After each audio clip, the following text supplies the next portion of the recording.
It's that time of year again when Apple launches all of its new operating systems into public beta and invites a brave public to sift through bugs and crashes to find the nuggets of gold that Apple has been working on. With macOS Sonoma now in public beta, the big question is this: should you upgrade your Mac? Well, this year's update has been a rather modest one, with few truly standout features. After all, you know it's an unexceptional update when Apple leads its list of new features in macOS Sonoma with screensavers.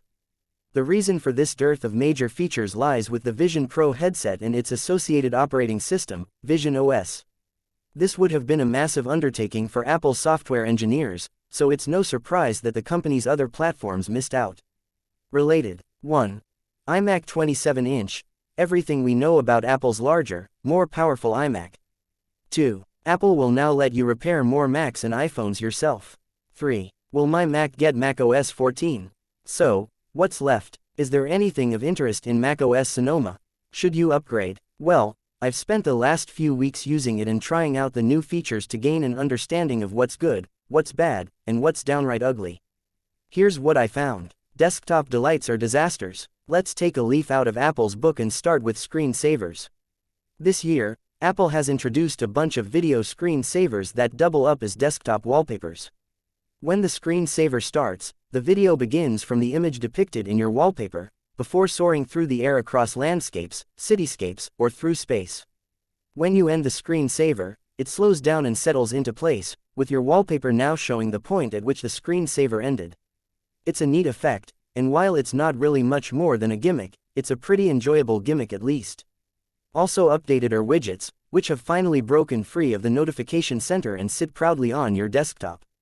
We've touched on desktop widgets before, and they're a bit of a mixed bag, but they do show a lot of potential. When you place more than one widget on your desktop, an alignment grid appears that lets you snap widgets into place. It's helpful if you're the kind of person who, like me, feels that desktop items like icon snapping to a grid is an absolute requirement of a usable operating system. No, I'm not neurotic, thank you very much.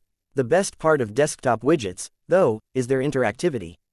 You can now check off reminders or launch shortcuts directly from the widgets themselves, without having to open the associated app first. It's such a simple change, but it makes an impressively large difference. The time you save not having to open apps when you click on widgets adds up. Apple says you'll be able to run third-party widgets on macOS Sonoma, as well as those already on your iOS device, and you won't need to install them on macOS Sonoma first. Unfortunately, neither of these features was working when I tested the operating system. They should arrive in a later beta update. Finally, you can now natively turn any website into a desktop app that's added to your dock. I say, natively, because you've been able to do this for years with third-party apps, but, as the company has a habit of doing, Apple has Sherlocked them and brought out its own version. It's decent enough and works best for websites you're going to use like apps, such as Pinterest or games. It's less useful for websites that you might just browse before wanting to move on to something else online, like news websites. Video magic. Many of the new additions in macOS Sonoma focus on FaceTime calls. For instance, I was excited about the new controls over continuity camera that Apple has teased, where it looks like you'll be able to adjust your camera's zoom and pan, among other additions. I'd personally love to see more control over portrait mode, but anything that brings calls closer to the power you get in the Camo app will be very welcome. Unfortunately, these features don't seem to be in the latest beta, so I couldn't test them. Video reactions, however, did work. The idea behind these is you get a bunch of augmented reality effects based on your hand gestures during video calls. For example, put 2 thumbs up and an array of fireworks go off behind you on screen. Or flash the peace sign and balloons rise all around you. Interestingly, these were leaked in a patent earlier this year, and while they are fun and quirky, they are a little slow to load at the moment. There's a presenter mode, too. This activates when you share your screen and overlays your face on top of the content you're sharing. You can opt to place the content behind you or put your face into a small bubble in the corner of the display. These are neat, although I saw a few rough edges where FaceTime was trying to cut around me and separate me from my background. With a bit of polish, they should be a useful add-on. During calls, a FaceTime button is inserted into the menu bar, meaning you don't have to keep switching to the app in order to adjust your presenter mode layout, for example. Many of the controls in this button used to live in the control center, but popping them out into their own menu makes them less hidden and easier to access. Get the message. Messages has a few new features, but they're mostly confined to additions that should have been present years ago. For example, swiping left to right on a received message lets you reply to it, something rival apps like WhatsApp have allowed for roughly 300 years. Better late than never, I guess. There are new message filters, too, so you can search for a key phrase only within messages sent from a certain person, for example. At least you can in theory. Searching with filters was very hit and miss for me, sometimes finding results but other times missing them, even when I was staring the desired text string right in the face. This will hopefully be sorted out in a future update. Finally, live stickers and Memoji have been moved into the same location. Just click the App Store icon next to the text field to find them. It's fine, I suppose, but hardly a ground-shaking development. Going out on Safari. Safari has had a rough old time over the last few macOS betas, with a new look in macOS Monterey causing particular consternation.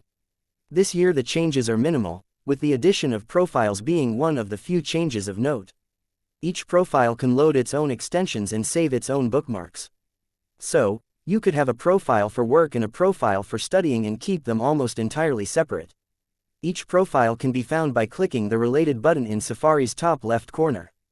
While it's a nice idea, it needs a little refinement. Switching profiles is a bit clunky at the moment. You have to select a profile name in the corner, then choose New Window and pick a profile from the list. Doing so opens a new window, though, instead of just changing the existing window. This could leave you with a clutter of Safari windows on your desktop, which isn't ideal. Get your game on, kinda. Apple has been slowly increasing its gaming footprint in recent years, and the company has thrown gamers a bone in macOS Sonoma with the addition of game mode. The company says this gives games top priority on the CPU and GPU of your Mac, as well as reducing latency for wireless accessories like headsets and controllers. In my testing, I didn't notice much difference in terms of performance. In Cult of the Lamb, I got similar results regardless of whether game mode was on or off, with performance on my M1 Mac Mini hovering around the mid to late 50s in terms of frames per second FPS. In Rise of the Tomb Raider, meanwhile, I averaged the exact same 30 FPS in the title's built-in benchmark, both with game mode on and off. It could be that Apple simply hasn't ironed out the kinks in game mode just yet. Given how desperately Mac gamers need a boost from Apple, we'll be watching closely. What else is new? There are a wealth of changes coming elsewhere in macOS Sonoma, most of them fairly small. Notes and PDFs get a few new tricks, for example. In Notes, you can link two notes together with a hyperlink, allowing you to tie notes together and keep your content connected. PDF files, meanwhile, will be able to let you autofill your information in relevant forms. This, though, wasn't working when I tested it. Beyond that, you can now scroll through embedded PDF files in Notes, with a horizontal list of thumbnails at the top of the note. What's lacking, though, is a page number indicator, which would help you keep your place in particularly lengthy documents. Apple has been an early adopter of passkeys, and macOS Sonoma will let you share these and passwords with other users.